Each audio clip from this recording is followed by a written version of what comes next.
యేసుక్రీస్తు శ్రేష్టమైన నామంలో అందరికీ పునరుత్థానపాది వారికి శుభాలు వందములు తెలియజేసుకుంటున్నాము. ప్రియులారా, అందరూ బాగున్నారు కదా? మరి ఈరోజు మనము ధ్యానించబోయే లేఖన భాగం చూసినట్లయితే ద్వితీయోపదేశకాండం 28వ అధ్యాయము మొదటి వచనం చదువుతున్నా చూడండి.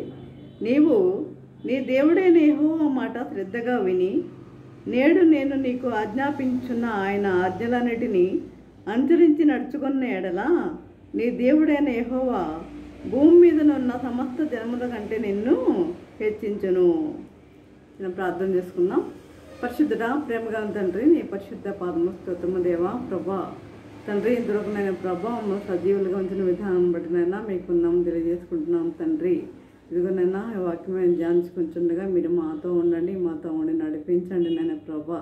నా నోటిని బొరగా సాధనంగా వాడుకోండి నాయన ప్రభా. తండ్రి, నన్ను నీ సిలువ చాటుకు మరుగుపరచమని మా ప్రభు నేసిన బ్రతిమాలు వినమ్మగా పడుకొంచున్నాము తండ్రి. ఆమె ఇంకోసారి చదువుతున్నాను. నీవు ద్వితీయోపదేశకాండం 28వ అధ్యాయం మొదటి వచనం. నీవు నీ దేవుడైన యెహోవా మాట శ్రద్ధగా విని నేడు నేను నీకు ఆజ్ఞాపించున్న ఆయన ఆజ్ఞలన్నిటినీ అనుసరించి నడుచుకున్న ఎడల నీ దేవుడైన యెహోవా భూమి మీద ఉన్న సమస్త జనముల కంటే నిన్ను హెచ్చించును. ఇక్కడ అంశం ఏంటంటే దేవుని మాట వింటే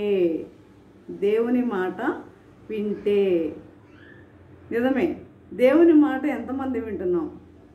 దేవుని మాట ఎంతమంది వినేవారిగా ఉన్నాం? వింటున్నామా? ఒకసారి ఎవరికి వారు ఆత్మపరిశీలన చేసుకోవాలి. మనము దేవుని మాట వినేవారిగా ఉన్నామా? ఆయన ఏ మాటలు ఇచ్చాడు మనకి? ఏ ఆజ్ఞలు ఇచ్చాడు మనకి? ఏ కట్టడలు ఇచ్చాడు? ఏ విధులు ఇచ్చాడు మనకి? మరి అవన్నీ మనం మర్చిపోయి మన ఇష్టానుసారంగా మనం జీవిస్తున్నాం కదా. నేడు నీవు నీ దేవుడైన యెహోవా మాట శ్రద్ధగా విని అంటున్నాడు. శ్రద్ధగా వింటున్నామా? మనం శ్రద్ధగా వింటున్నామా? ఆయన కొరకు మనము సమయాన్ని కేటాయిస్తున్నామా? శ్రద్ధగా విని నేడు నేను నీకు ఆజ్ఞాపించున్న ఆయన ఆజ్ఞలన్నిటినీ, ఆయన మనకు 10,000 ఆజ్ఞలు ఇచ్చాడు. ఆయన ఆజ్ఞలన్నిటినీ అనుసరించి నడుచుకునే ఎడల, అనుసరించి నడుచుకున్న ఎడల నీ దేవుడైన యెహోవా భూమి మీదనున్న సమస్త జనముల కంటే నిన్ను హెచ్చించును. చూసారా? సమస్త జనముల కంటే ఏం చేస్తాడంట? మనల్ని హెచ్చిస్తాడంట. అందనే కాదు, ఎవరిని? ఆయన మాట శ్రద్ధగా విని ఆయన ఆజ్ఞలన్నిటిని నడుచుకున్న ఎడల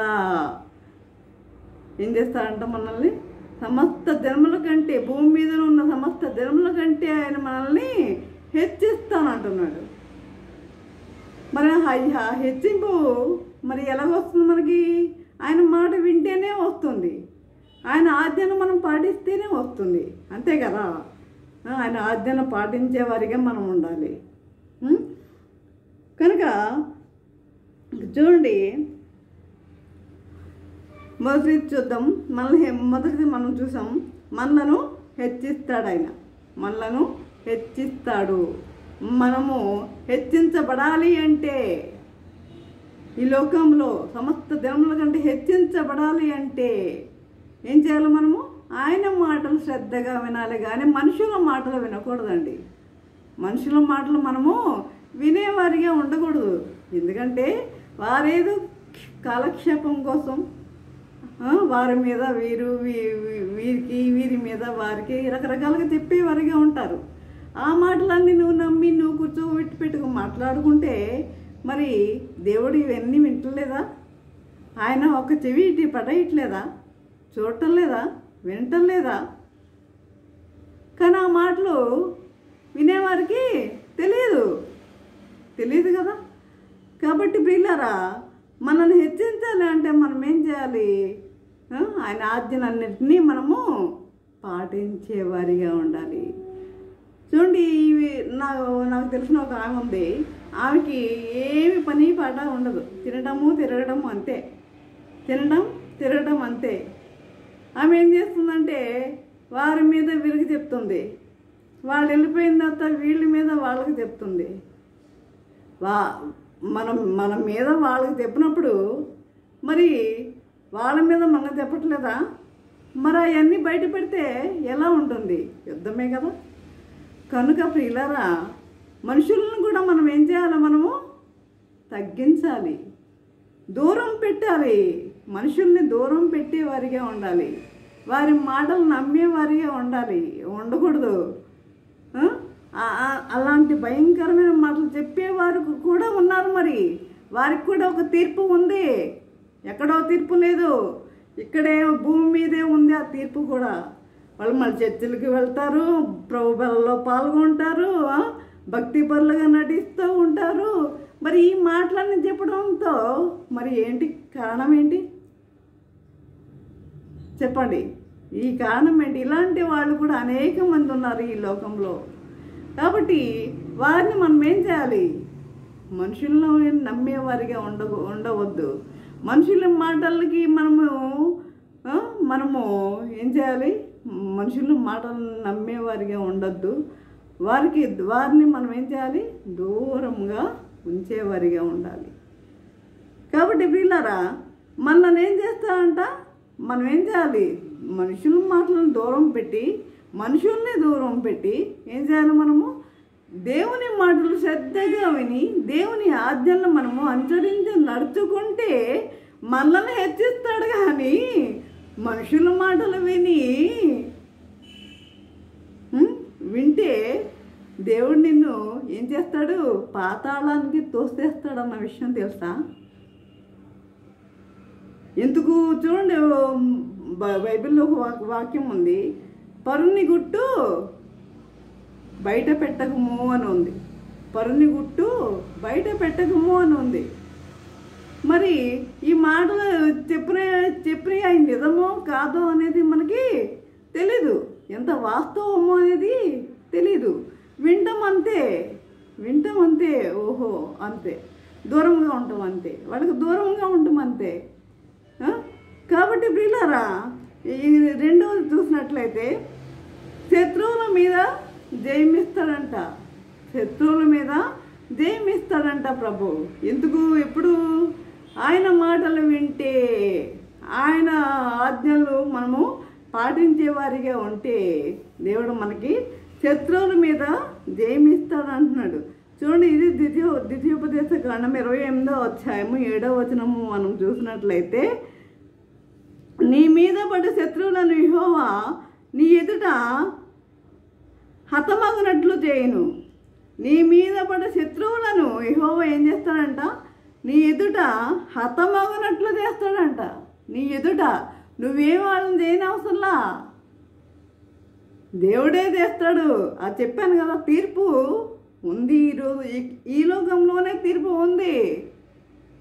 వాళ్ళు ఏదో గొప్ప అనుకుంటున్నారు, వారి మీద వీరికి, వీరి మీద వారికి, వారి మీద వీరికి ఇలా చెప్పే మాటలు గొప్పతనం అనే అనుకుంటున్నారు. కానీ తీర్పు ఇక్కడే ఉంది.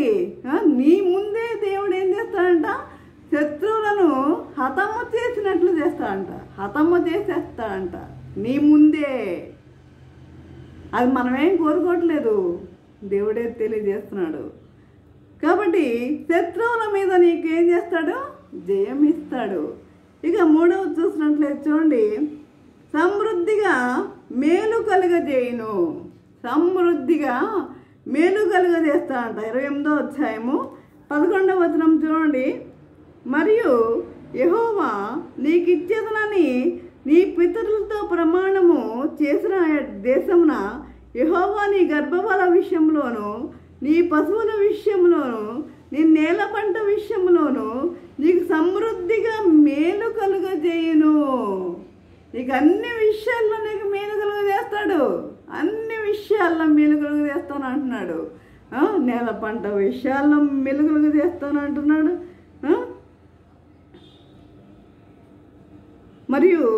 మరి నీ గర్భఫల విషయంలోను, నీ పిల్లల విషయంలోను, నీ పశువుల విషయంలోనూ నీ నేల పంట విషయంలోనూ నీకు సమృద్ధిగా మేలు కలుగజేస్తాను అంటున్నాడు.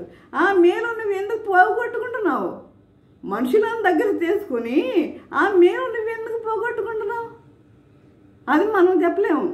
అది మనము ఇతరులకు చెప్పేవారం కాదు. కానీ అది చెప్పేది ఎవరంటే ఆ దేవుడే తెలియజేయాలి. కళ్ళు ఆ దేవుడే తెరుస్తాడు వాళ్ళకి. ఏ రోజో దేవుడే తెలియజేస్తాడు, తెరుస్తాడు అంతే.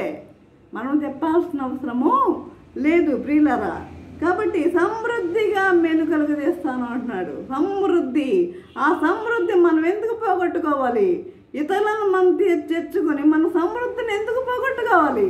ఎందుకు, దేనికి పోగొట్టుకోవాలి? దేవుని సమృద్ధిని, దేవుడిచ్చే సమృద్ధిని విడిచిపెట్టి మనుషులు ఏమైనా ఇస్తారా మనకు సమృద్ధిని? మనుషులు ఏమైనా ఇవ్వగలరా? నీకేదైనా కష్టమో నష్టమో వస్తే వాళ్ళు దూరం వెళ్ళిపోతారు, కానీ నీకు సమృద్ధి ఇవ్వరే. కాబట్టి మనం ఏం చేయాలి? సమృద్ధి ఇచ్చే ప్రభువుని మనము, సమృద్ధి ఇచ్చే ఆ దేవుణ్ణి మనము ఏం చేయాలి? వెతకాలి. సమృద్ధి ఇచ్చే దేవుణ్ణి మనము ప్రార్థించాలి ప్రియులారా. అది గుర్తుపెట్టుకోండి. ఇక చూసినట్లయితే 4వ చూద్దాం. అనేకులకు అప్పిచ్చువానిగా చేయును. అది 28వ అధ్యాయం 12వ వచనంలో చూసినట్లయితే అనేకులకు ఏం చేస్తా అంట దేవుడు? అప్పిచ్చువానిగా చేస్తాడంట. అనేకులకు అప్పిచ్చువానిగా. 28వ అధ్యాయం 12వ వచనము. యెహోవా నీ దేశం మీద వర్షము కానీ కాలమందు కురిపించుటకును నీవు చేయు కార్యమంతటిని ఆశీర్వదించుటకును ఆకాశమును తన మంచి ధననిధిని తెరచును. నీవు అనేక జనములకు అప్పిచ్చెదవు కానీ అప్పు చేయవు. నువ్వు అనేకులకు అప్పిచ్చువానిగా ఉంటావు అంటే నేను అంత ధనవంతునిగా చేస్తాడు దేవుడు. అనేకులకు అప్పిచ్చువానిగా ఉన్నావు అంటే నిన్ను దేవుడు అంత ధనవంతునిగా చేయగలడు అన్నమాట. కాబట్టి ఇది కూడా మనము పోగొట్టుకుంటున్నాం. ఎందువల్ల? ఈ యొక్క మనుషులను చేర తీసుకుని ఇష్టానుసారంగా మనం జీవించటం వల్ల.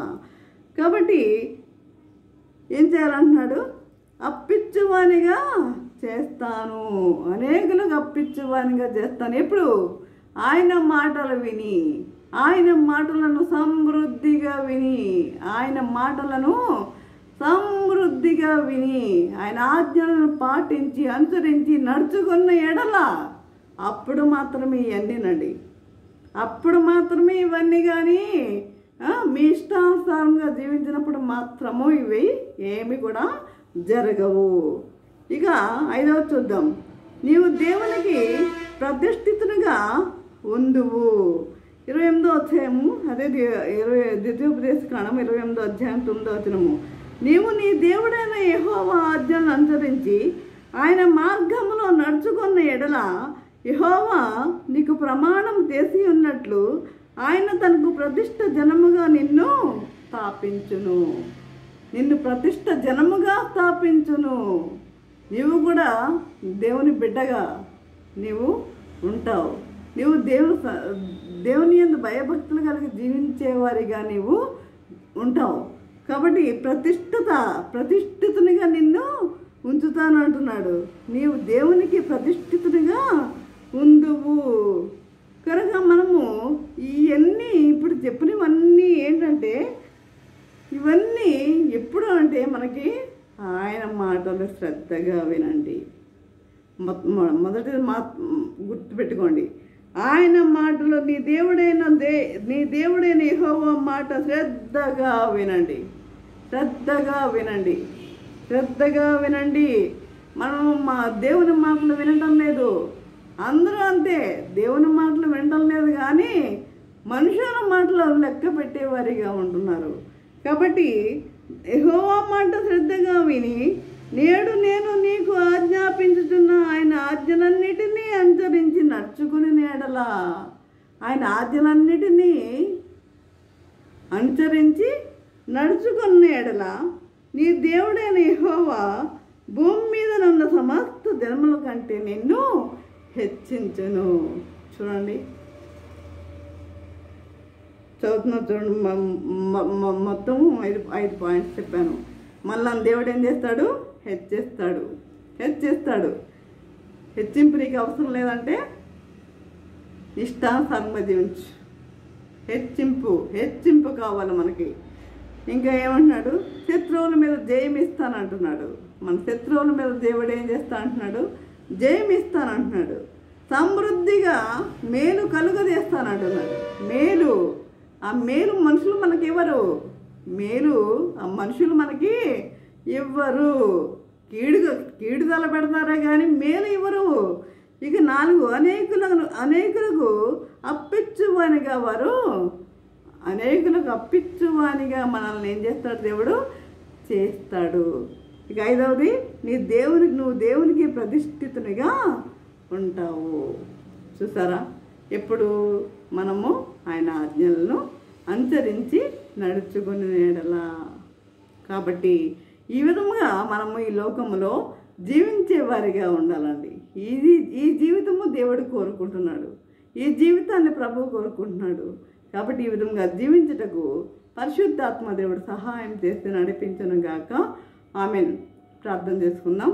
పరిశుద్ధుడా, ప్రేమగల తండ్రి, నీ పరిశుద్ధ పాదము స్తుతం దేవా. ప్రభా తండ్రి, ఇందులోకనైనా ప్రభా తండ్రి, నీ వాక్యం ద్వారా తండ్రి మాతో మాట్లాడిన విధానం బట్టి నాయన మీకు వందనం తెలియజేసుకుంటున్నాం ప్రభా. నాయన తండ్రి, ఎంతమంది అయితే ప్రభా వాక్యం విని ఉన్నారు, ప్రతి ఒక్కరిలో మారు మనసు అనేది కలుగు చేయమని వేడుకొంచున్నాం నాయన ప్రభా. తండ్రి, ఈ విధంగా జీవించడానికి మేము నీ కృప మాకు అనుగ్రహించండి. ఈ విధంగా జీవించటకు నీ కృప మాకు అనుగ్రహించి తండ్రి, నీ బిడ్డలుగా మేము జీవించటకు నీ కృప మాకు దయచేయమని మా ప్రభు అనేసి నా బ్రతిమాలు వినముగా వేడుకొంచున్నాము తండ్రి. ఆమేన్. తండ్రి అయిన దేవుని ప్రేమయు, కుమారుడు అనేసి క్రీస్తు కృపయు, పరిశుద్ధాత్మక అన్యోన్య సహవాసము సకల దేవునితో సహా సదాకాలము ప్రభా. తండ్రి, ఎంతమంది అయితే ప్రభా నీ వాక్యం విని ఉన్నారు, ప్రతి ఒక్కరికి తోడు నిలిచి ఉండను గాక. ఆమెన్.